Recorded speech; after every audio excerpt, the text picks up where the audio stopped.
Welcome back. Artificial intelligence is changing everything from how we work to how we lead, but is it making us better or are we losing something in the process? Best-selling author and futurist Fazal Haq joins us now with insight on leading through the AI revolution. Thanks for joining us today. We appreciate your time.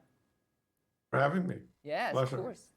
So what is reverse improvement and how is it already affecting today's leaders? Sure. The idea of reverse improvement is that when you are adopting a lot of technology, that actually doesn't help you. You become kind of over-reliant and you kind of start outsourcing your human agency.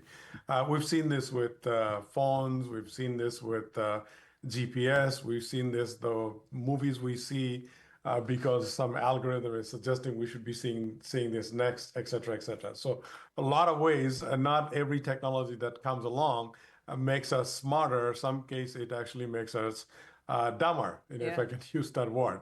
But artificial intelligence has no bound in terms of having positive impact. So I don't want to take that away. Sure. It depends on how we use it and where we use it and what purpose we're trying to achieve utilizing the technology. Yeah.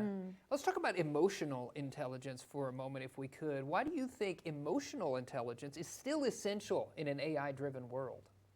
Absolutely. Look, the fundamental factor about emotional intelligence is how we have critical thinking, how we interact with other people, how we are mindful about doing things that we're doing, how we are consciously making decisions. Those are very innately human things. It's about freedom of humanity, right? So once we kind of depend on predictive models and algorithm and simple example is that I don't want to write my email, so I tell ChatGPT to write it, or I don't want to read the map, so I tell the GPS to take me wherever, or better yet, I hop on a self-driving car and it takes me to a certain location. Those are gradually outsourcing your humanity as we know. So it is upon us to consciously force us not to outsource ourselves so much so that we maintain the freedom which uniquely defines what humanity is all about. Yeah, Right. I hear that. And you've said the biggest mistake when it comes to AI is actually like a leadership issue. Can you kind of talk about what that means? Sure.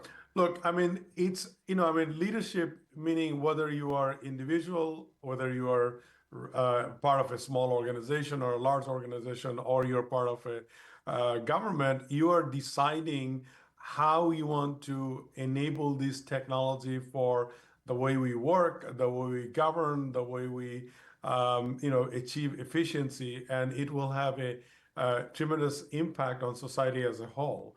So it requires a conscious decision by a leader to use AI or any kind of technology for that matter that actually transcend humanity versus overtaken by technology. So there's two camps of thoughts on AI, right? I mean, there's people who think that it's going to destroy us, and there are people who think that is the greatest thing since sliced bread. It is the balance in between that's going to get us where we need to go. Yeah, that balance. And that balance is something you talk about in your book. If you're looking to learn more, that new book out now, just search for Transcend, Unlocking Humanity in the Age of AI. Thank you so much for joining us today to fill us in. Thanks for having me. Absolutely. Yeah, that's fascinating conversation to I know. have. We talk about that all the time too, and I agree. You have to, like he said, you just gotta find that balance. Find the balance. Yeah. Keep the humanity in this AI-driven world. Right. Absolutely. Yeah.